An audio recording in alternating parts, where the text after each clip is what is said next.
Revolutionary talk for revolutionary times. Promoting peace, liberty, and prosperity around the clock. LibertyTalk.fm. Welcome to Living in the Solution with Dr. Elena George.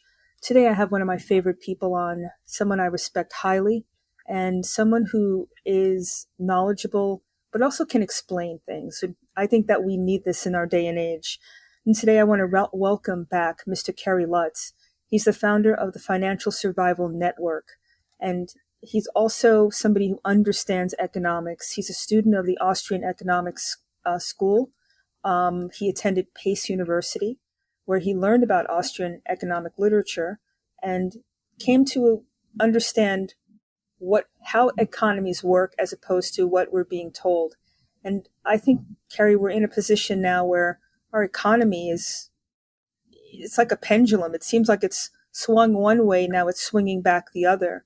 And with COVID and all, I shouldn't even use that word at these points, but the changing economy has really put all of us in a very precarious position. If you own a business, if you've had to take money from the government to keep your business open, if you can't find workers, if you can't afford workers once you're able to reopen, we're getting so many different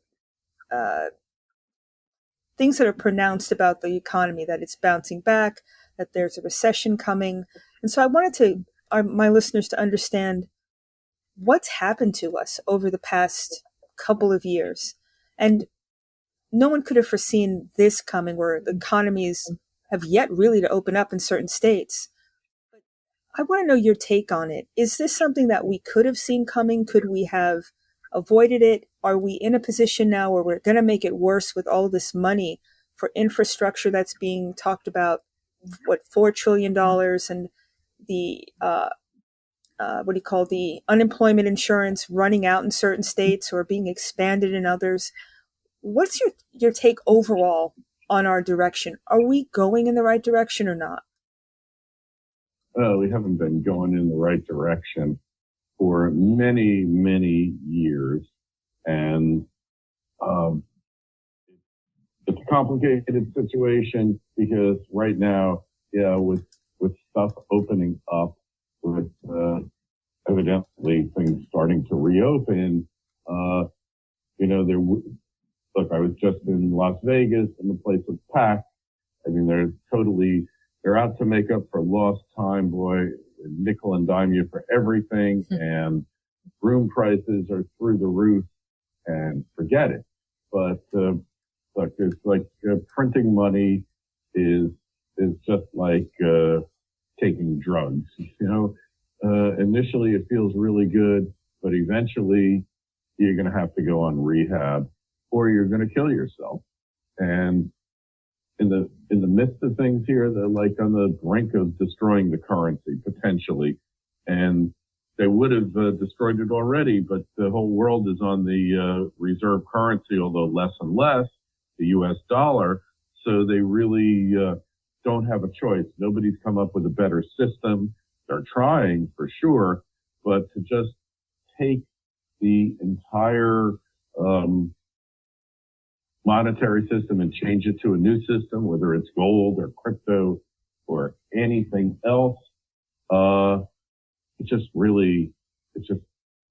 extremely difficult to do. And I haven't seen anybody come up with a plan that actually is going to work. China and Russia would love to cut the U.S. out. Russia has divested themselves of dollars or dollar-denominated assets in their sovereign wealth fund. But that's they're not that big an economy in the scheme of things, and it's a process. Eventually, the world reserve currency always switches. And I'm not saying it's going to switch to China, but I'm saying that the way things are now, something is going to give. And the question is, are you going to be prepared for it? We're seeing massive inflation now. It's being referred to as transitory. Well, today Jay Powell changed it from transitory to temporary. I think they both mean exactly the same thing. It's Fed speak, and they're trying to convince you that even though you see prices going up, it's temporary because of the epidemic situation, and that's all going to change. We'll go back to normal, but I'll believe it all when I see it, you know? Yeah. Nobody's convinced me yet. Is it based, fiat currency based on gold-backed currency or something that's tangible? Was it ever really sustainable? Because it's not really based on anything at this point, is it? It's just credit and faith, isn't it? Yeah, our currency is backed up by the full faith and credit of the U.S. government. I don't know how much faith you have in them at this point. I don't know how much credit they're worth, but as long as they're making the rules, it'll keep going until, you know what, one day it doesn't go anymore. And you see cracks every now and then they appear to fix things up, and then more cracks occur, and it's just really difficult. When you look about the patchwork of states now, where some have been open for, almost a year, maybe a little longer, and then others are still not open, and their citizens are just living on the unemployment insurance. How do you, to make a statement that it's temporary when people have, like for doctor's offices, we've had hundreds or thousands of doctor's offices closed, for example. I can imagine other restaurants and other industries that are not going to bounce back. How can somebody actually say that when the jobs are gone, technically? If you can't open up and you've lost your weight, you've lost your physical plant, how's that supposed to work? I don't think it's particularly honest. Yeah, well, honesty in government are distant cousins under the best of circumstances. The first casualty of government is truth. Government just lies. That's just the way it is. They lie. There's no other way to put it, right? Yeah. And it's in their interest to make everybody believe everything's going to be okay. Well, most states are opening up now. That is a fact. Even New York State is open.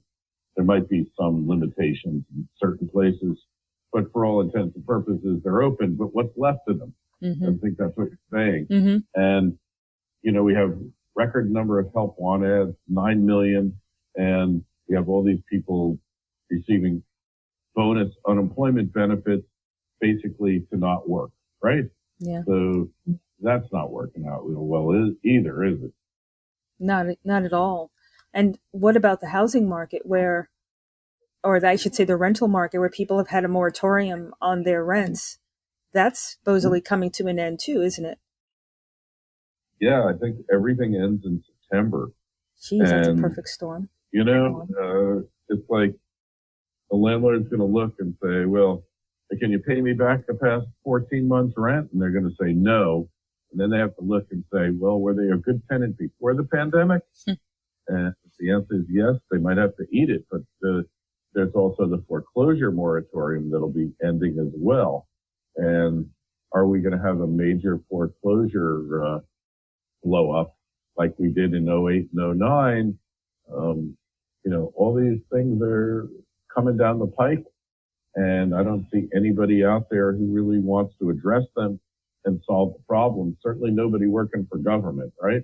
Yeah. Wow. On that note, let's take our first break and come back. You're living in the solution.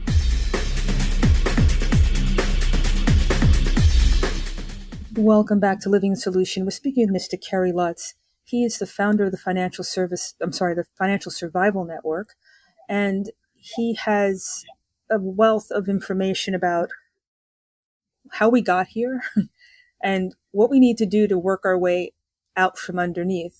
Now, before the break, you were talking about what's on the horizon, and it didn't look good. So knowing that there's something coming, are there things that people can start thinking about to unhook themselves from this train that's going to be running downhill very shortly? It's not an easy situation for anyone, even the people who saw this coming. And look, I always knew, like I said, that there was going to be a big crash far larger than '08 and '09. And I had no idea how it was going to come. But sure enough, once it did, here we are. And, you know, it's just, it's a really difficult situation. I mean, you know, we got to hope that we don't go Mad Max, really. I mean, that's what it comes down to, because, you know, we get to this, it looks more and more like we could go that way with all the social unrest and everything else. So really, if you haven't done it already, you got to have a plan. And I'm not saying you should become a prepper. I don't necessarily think that that's practical or the way you want to live. But what I do believe is that, you know, it's, you know, things could rapidly deteriorate from here. It's very possible. The government is basically broke. The financial markets are, you know, in overdrive. The real estate markets are in overdrive. Everything's a bubble. And how do you prepare for that? The question. And it's got to be that you're looking to your community, your family, your friends, your neighbors. That's the best chance we have. Thinking locally, patronizing your local businesses as much as possible. Mm-hmm. These are the things you have to do. I also think you can extend that in terms of, you know, food and our supply chain, which has become, I've never even thought about the word supply chain before now, but it's becoming very prevalent when the shelves are going to start emptying out and you have to wait for things. You know, talking about local, I think that people should look into their local farmer and join co-ops so that they can actually have a direct relationship with the people who are growing the food instead of trying to go to the supermarket, and just bypass it as much as possible. Mm-hmm. Oh, yeah, totally agree with you. Look, the whole big agribusiness and food, they're not selling food. They're selling us additives, sugar. They're selling us modified GMO products, all this. Hey, you know this better than me. You're an expert in health. But I just know that these big companies that sell food in a box, it ain't food. So just on those grounds alone, really should be looking locally produced food. It's always better. Mm-hmm. And all these things, you know, you really need to look to your neighbors more. In modern societies, it's not just the breakdown of the family, it's the breakdown of the community. You don't even know your next door neighbors or don't want to know them. At least I know that's how I'm feeling here these days. I don't know the person to the right or the left of me. I know to say hello, but that's about it. And that's sad because it's been a concerted effort to take away what binds us. It's everything's hyphenated, and people are in a position they don't want to put their head up because they don't want someone to come after them and call them names and take away their livelihood. It's become very aggressive, and it's not based on anything real. It's based on what you look like, potentially, you know, what they think your politics is based on your color of your skin, you name it, something totally superficial and emotion driven, which is maybe that's the goal. If you so busy looking over your shoulder, you can't figure out that, hey, we need to band together because that's how we win, you know, as a country, as a society, as a human race at this point. It's how we win. And we really have to start taking a step back. I don't know how people live, honestly, in such negative emotion of just anxiety and hatred and fear. It's not even possible to claim that space and stay in it long term without getting sick. Yeah, it's really disconcerting to see it, you know, to see this breakdown in society and civility and all these other things. I mean, even in states that survived this pandemic fairly well, you know, we just see that things have really gotten out of hand. I wish I could offer a lot of encouragement other than to say that we're just going to have to go through this because of the mistakes we made in the past. We had it really easy and really, we really weren't, we didn't have gratitude. We weren't thankful for the life that we had. And when, you're arrogant, this is what happens, right? I mean, what you wind up with, unfortunately. Well, we can learn a lesson before it gets too late, I think. Hopefully we're in the position that more people are figuring out that, hey, we've got more in common than we don't. And we do have to be neighborly with each other, because at some point we're going to need each other. And backbiting and coming after each other is not going to be the answer for anybody. And so from a nuts and bolts standpoint, I've heard all sorts of things about the banking system and whether you should put your money, keep it in the bank, put it in a credit union, put it under your mattress, put it into precious metals or Bitcoin or something digital. What's your take on that? Cryptocurrencies, you could have done really well on. They're in a downturn right now. I think you wait for them to hit their bottom, which probably will happen shortly. Then you can go back in them. But I see it as a trading proposition. I think next time Bitcoin goes up, it'll probably go higher than 100,000. I think that precious metals, everybody should have core holding for insurance purposes. I'm invested in mining stocks, but they are highly speculative. It's real easy to lose money in this market in anything that you go into. Mm-hmm. But one thing for sure, leaving your money in the bank is probably not a great option. I'm not saying the banks are going to collapse. They've got issues for sure, but as long as the Federal Reserve prints out unlimited amounts of money, the banks will stay in business. But what that'll do for the purchasing power of the dollar, I don't know. And I think what you see is people realizing that the money is becoming worth less and less. And that's why they're buying houses. That's why you're buying cars. You can't find a new car now. They're all bought up because people know they're starting to get inflationary expectations. You do that, you say, well, I got to be crazy to keep this money. I'm just going to go and buy stuff with it because my money's worth more. And I mean, used cars, they're selling for more, some of them, than they sold when they were new. That's how crazy things are. I had no idea about that one. That's crazy. You're right. So it's really like wild out there.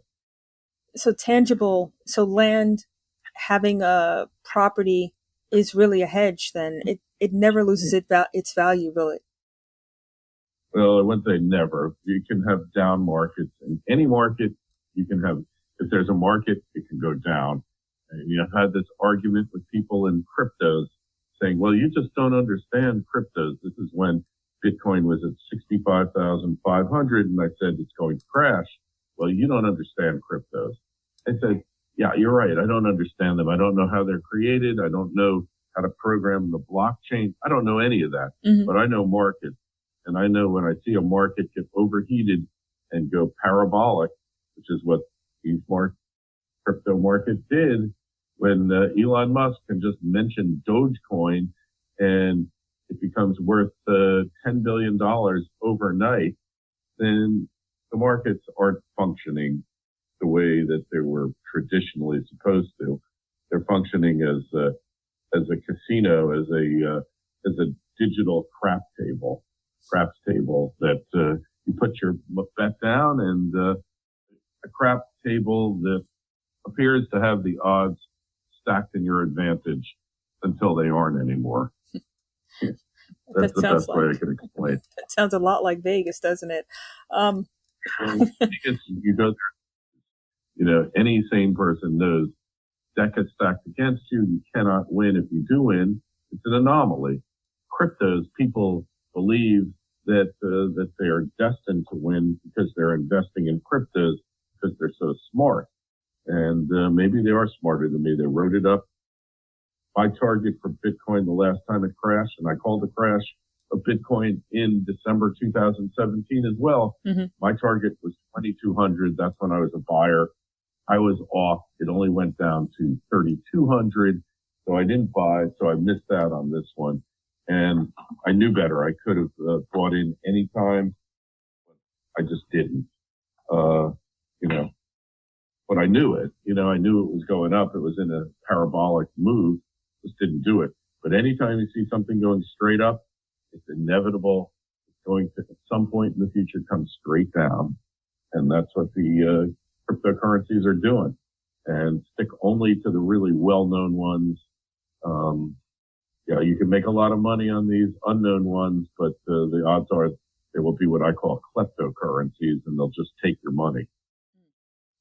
So I noticed that the central bank has been talking about creating their own digital currency. What will that do to the freestanding ones like Bitcoin, et cetera? Are they just moving the fiat currency into the digital space? And is that kind of the same thing, but a different control? Because unlike dollar, you know exactly what someone's spending when they're spending Bitcoin, right? You can track that much easier, can't you? Yeah, it's definitely trackable. We know that for sure. I think it's inevitable the central bank will create its own digital currency. And I don't know that the country is big enough for more than one digital currency. They're not really currencies at this point. If the Fed put one out, it would be a currency. Mm-hmm. What they are is an asset class. Putting it charitably, they're an asset, a digital asset. So you can't call them currencies because you can't really buy anything with them. You wouldn't want to buy anything with them, even if you could. I've yet to see anybody in Starbucks come in and pay with their Bitcoin wallet. It just hasn't happened. Mm. So one of the things of the currency is it's a medium of exchange. It isn't a medium of exchange. And then you got other factors that it does seem to comport with,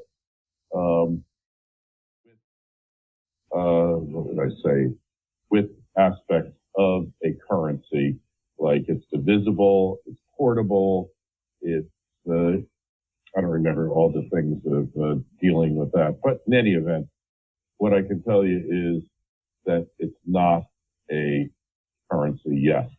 So that it doesn't mean it won't become one, but the odds are against it.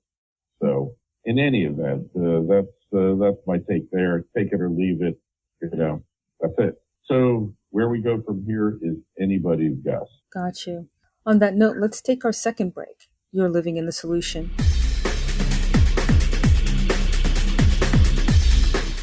Welcome back to Living Solution. We're speaking with Mr. Kerry Lutz. Not only is Kerry the founder of Financial Survival Network, but he's also a lawyer. And you have a very colored past, Kerry, from being an entrepreneur to legal printing company, practicing commercial law. So you basically have seen all aspects of how an economy runs from all fronts. And from the standpoint of an entrepreneur, this is for me as a small business owner, and I think any small business owner, we're the low-hanging fruit because we don't have a reserve. We're really buffeted by whatever happens in the economy. Is there something a way that you think that small business owners specifically can think about how to navigate,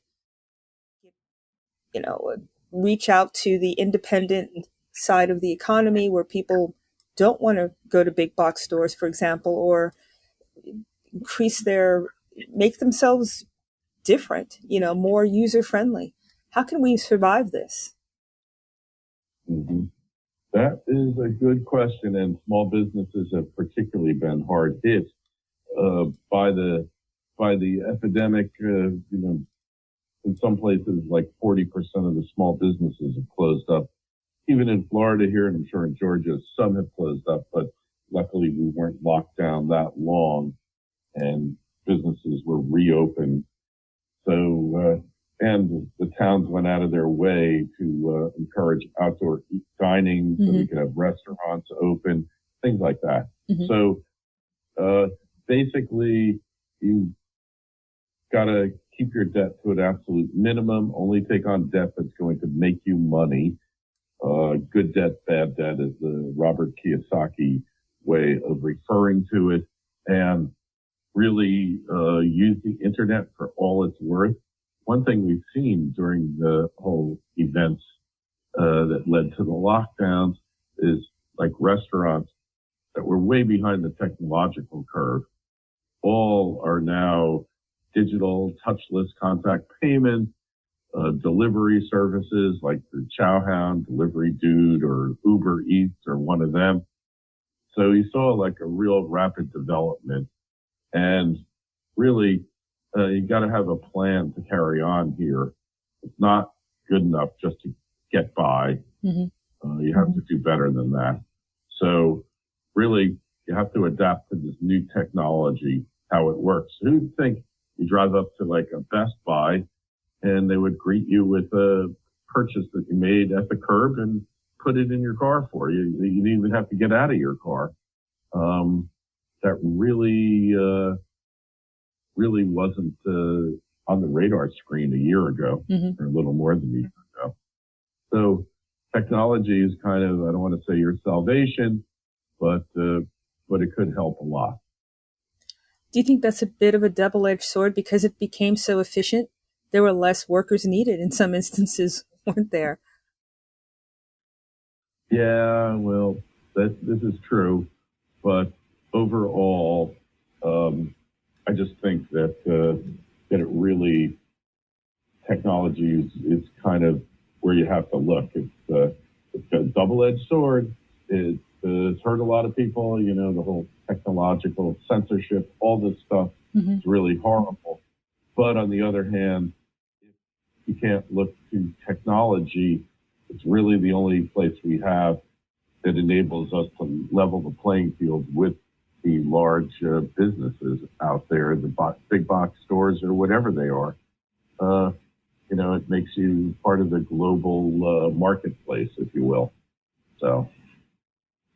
Is there a different way to think about it? I mean, I think there's been some backlash against these big box stores. I mean, they became even bigger during COVID.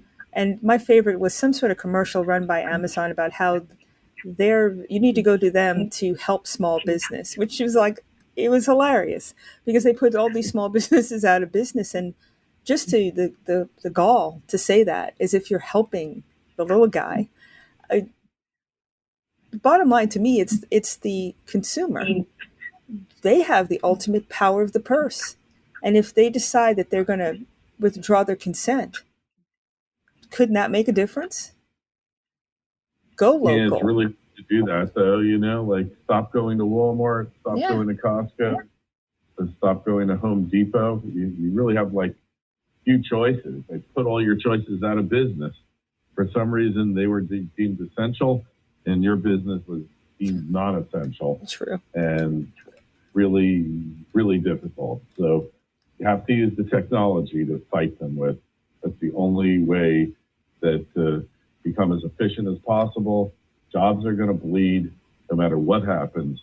Better you're in business and you keep whoever you can, then you're out of business and all your employees are out of a job. Yeah.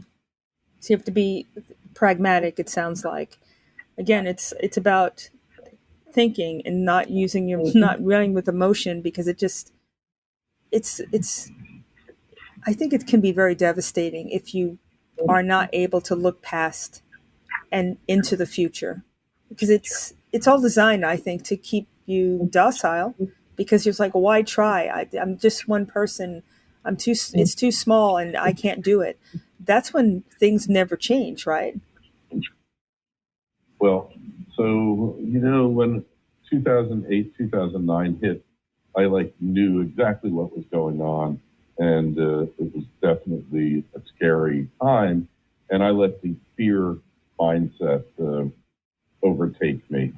And as a result, I missed so many opportunities to really improve things. It's to my detriment.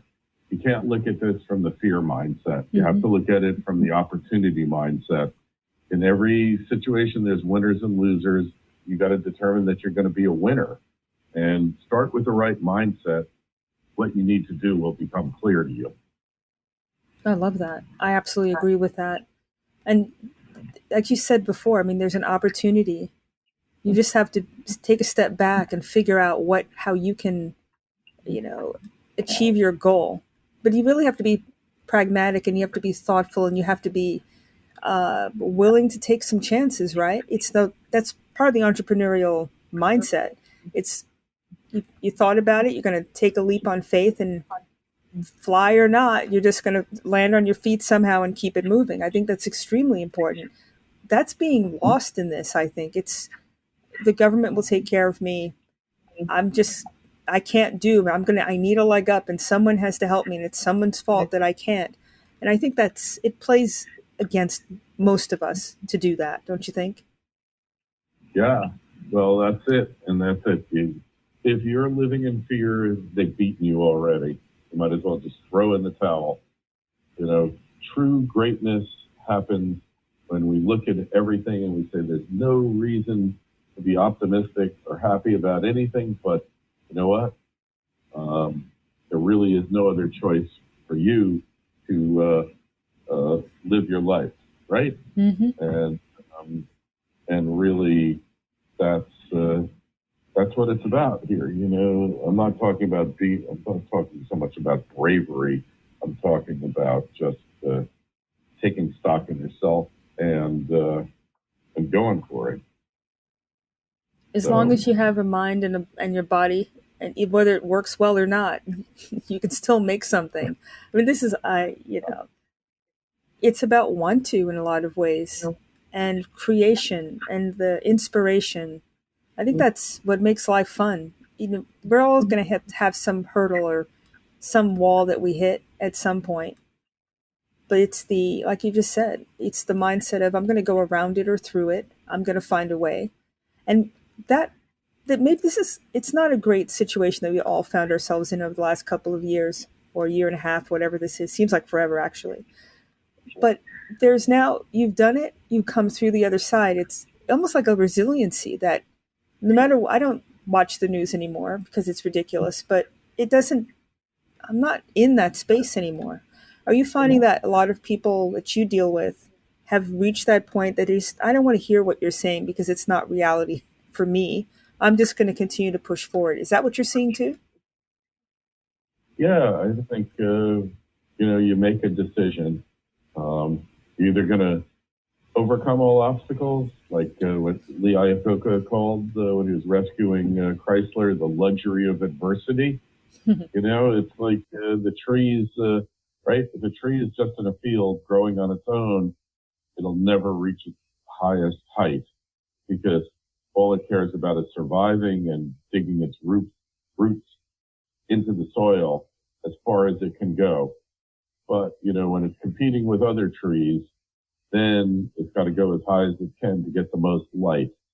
And that's the way people work. Not so much competing, but really, when you're with other people in a cooperative situation, you have to kind of work together. We're all in it together. So fear is the absolute killer, though. And I understand it. If you lost everything, you've had real business financial setbacks, hard to be optimistic. But you just have to keep going on. And eventually things, if it works right, things will turn around. But if you don't try, you have no chance. None whatsoever. I subscribe to that. It's if everything it sounds a little out there, but if everything were really easy, how would you get better? How would you find out what you can dig down and make yourself into? It's just, we need to have a different approach than top down. It has to be from bottom up. And I agree with you. We can cooperate with each other instead of tearing each other down. I think that we can work through this whole mess. I'd love to see a moratorium on what makes us different and all the rhetoric that's out there, and just start, being who we are, for lack of a better way to put it. I think we can get through this and come out the other side stronger and better. And I want to get your take on that when we come back. So let's take our last break. You're living in the solution. Welcome back to Living the Solution. You should go to Kerry's website, financialsurvivalnetwork.com. He has a podcast that's it's been around for a while, 6,000 episodes with a multitude of guests. And I know you have an archive too, right, Kerry? So people can go and listen to prior shows. But when does it run on the weekdays? Well, normally I'm releasing 2 to 3 segments per day. Okay. Through Friday. We kind of take the weekends off and leave it at that. People should go and listen to it because you've got so many different angles that'll appeal to everybody. And there's also people on your website, other guests that you host on your website as well, right? Oh, yeah. Yeah, I have loads of other experts and posting things. We aggregate content from numerous websites all over the world. And a lot of it's stuff that you're just not going to see unless you go there. Well, let's talk about the new economy, because that's something I noticed on your site that I know we talked about. It's got to be technology is going to come into play, being able to streamline is going to come into play. What else is part of the new economy? Yeah, that new economy thing is still emerging. Okay. But, we don't really know. We're on our way there. We've been on our way there. A lot of what's happened over the past year is just accelerated existing trends. And, nothing's really changed per se. Yeah, the country's debt has skyrocketed, to infinity, where it's in the situation of infinite debt. So at some point, the government is just not going to be able to keep going the way it's going. And then we're going to have this reimagining of what government's supposed to be and what it's all about. I don't want to get religious or anything, but I believe that with a loss of faith in a higher power equates to a loss of faith in every aspect of your life and society. So hopefully we'll get more in touch with what made the country great in the first place, mm-hmm. and what is required for the human soul, the human condition, to know that you're part of something bigger than yourself, and that you are really part and parcel of everything taking place, and you're not helpless. You're only as helpless or as weak as you decide you're going to be, and really, you got to have faith in something. Mm-hmm. And if you have no faith, then you probably are just going through the motions of life. That's not a very colorful existence. It's very stark and lonely. I mean, it's one of those things that you just set yourself up to be a victim, technically, of whatever's coming down the pipe because you're too insulated and too powerless, or at least in your mind, to make a change. And you made a comment about this economy or this situation we find ourselves going to such an extreme that something has to give. Is it going to give by like a debt forgiveness? Is that something that could potentially happen? I mean, if you don't have people working and they can't afford their debt, how do you keep blowing up that balloon? It's going to have to go somewhere. Yeah, well, the Grand Jubilee, or the grandest Jubilee of all time. In the Bible, you had a Jubilee every 7 years, and then a Grand Jubilee every 49 years, or 50 years. We're going to have some type of Jubilee. The debt just is unsustainable and cannot be paid and won't be paid. So let's just be real here. The Jubilee is coming, and I don't know when or what form it's going to take, but it's coming. And really, a new, more sustainable system has to come. The concept, I believe you can always have growth. I think the universe is always growing. The world is growing. When you go back to the Renaissance or even back to the time of the Romans or the Greeks, the Sumerians, each civilization led to a new period of growth. And the Byzantines, all of these, all led to a new era of growth. So we're just going to have to look forward to that. And humanity moves forward. Now you do have these dark ages, but the dark ages, when they occurred, before the medieval times, or the Middle Ages, they were mainly in Europe. A lot of it in Europe. Asia didn't have a dark ages. So, we're just going to have to see what's going on here. I can't predict it, and I just don't know.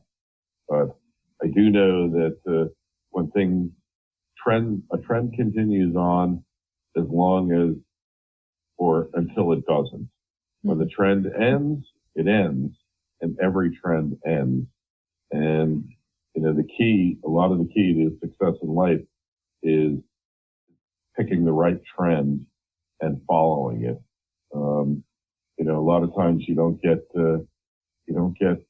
points for originality. Get points for figuring out what the trend is, right? Yeah. I mean, I like to see the Jubilee version of the endpoint, but the other side of the coin seems to be, according to some of the World Economic folks, it's you'll own nothing and like it, right? You won't own property. You'll be a ward of the state, essentially, where they dole out sustainable income, once a month or whatever it is, some subsistence income, calling it equality. That's the other side of that coin, isn't it? Yeah, well, I'd like to believe that that's not going to happen, but I can't really say one way or the other. It certainly could be possible, but I don't think most people really want that in life, and I don't think they're going to put up with it. And, they'll do their best to control us in any way possible, and they have to a large extent, but they will perhaps reach a point where people just don't buy it anymore, right? And that's what we have to be on the lookout for, right? Really, yeah, definitely. But the rhetoric and the consciousness of the victim and victor and equality, and the equality always seems to be the lowest common denominator. You take from somebody to give it to somebody who's been historically underrepresented or whatever. But it's not like somebody's doing well. Everybody just drops a level. It just reminds me of when the United States went into the global economy. It's not like everybody came up to the United States level. It's like we've dropped. I can definitely say that from a healthcare perspective. That hasn't been a good thing, globalism in terms of healthcare. So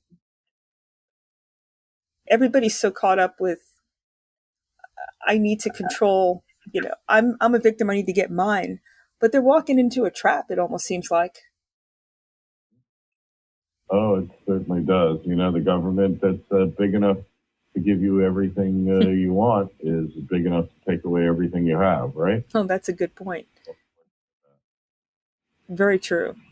So we have some limited time to make some decisions. And everything we do seems to me it's on almost like a timer.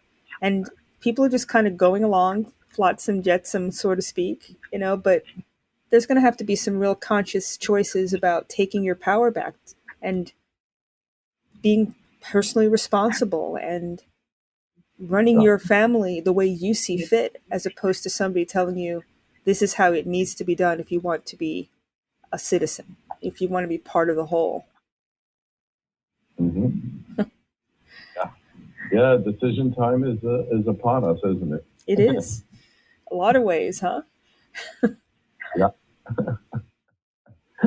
Yeah. Well, hey, you got to stay optimistic, Oh, yeah. right? The Yeah. world is built by optimistic people. Pessimists did not build the Empire State Building in the middle of the Great Depression, right? Nope. But you said it. Pessimists were You said a mouthful built. before. It's about faith and about going out in faith and inspiration and knowing that there's something better than you, bigger than you. And it's not just what you want, and as opposed to what everybody else wants, and you're more important. I mean, that seems to be an interesting shift in consciousness where people are like, I'm right, I'm the best person in the world, and you shouldn't exist because I don't agree with you. That's been a problem for the past, I don't even know now, what, 6, 7, 8 years? It's gotten to hopefully a crescendo, and we're going to start going the opposite way. Let us hope. Let us hope. I mean, I think the most important thing in what I've tried to do the past year during this trying times, and it's been one of my best years ever on many levels, is living your best life, being the best person you can, working on yourself, investing in yourself, getting better at what you're doing, making yourself more valuable, not just to prospective employers, but to yourself, your family, and your friends. Become more value-driven, value-oriented, and there's nothing you can't do. I've been up, I've been down, I've had made, I like to say, 5 fortunes, and I've lost 3.5 of them. And but you know what? You keep going on, and don't worry about what anyone else says. It's yourself that you're doing it for. Yeah, your family is going to be the beneficiary of it, your children, your spouse, but you're doing it for yourself. It's your purpose. And find your purpose, you stick with it, and there's very few things that can derail you from it, Dr. George. I think that's an excellent place to leave it. You just said everything that I wanted to say in a very elegant manner. So in the half a minute that we have left, how can people reach you, go to your website, listen to your podcast? I know you have a new, is it the Triple Lutz report that people can actually read? Tell us a little bit about that. Yeah, that's my, on occasion I do commentaries about different issues. Haven't done many lately. Just been too busy doing what I'm doing. But it's all up on the site, financialsurvivalnetwork.com. The YouTube channel, just go to Kerry Lutz's Financial Survival Network. Podcast, just go to iTunes. Everything is there. And that's really it. We're there 24/7. You can listen to any podcast I've done over the past 10 years and draw your own conclusions. I love it. Kerry, I know you're so busy, but I really want to thank you for coming on. You're just a wealth of information. I'm really blessed to call you my friend. And likewise, Dr. George, really appreciate you having me on. And if we help one person out there, we've done our good deed for the month. Indeed.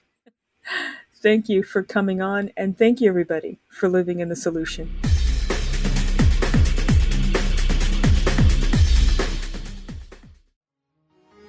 Revolutionary talk for revolutionary times. Liberty Talk FM.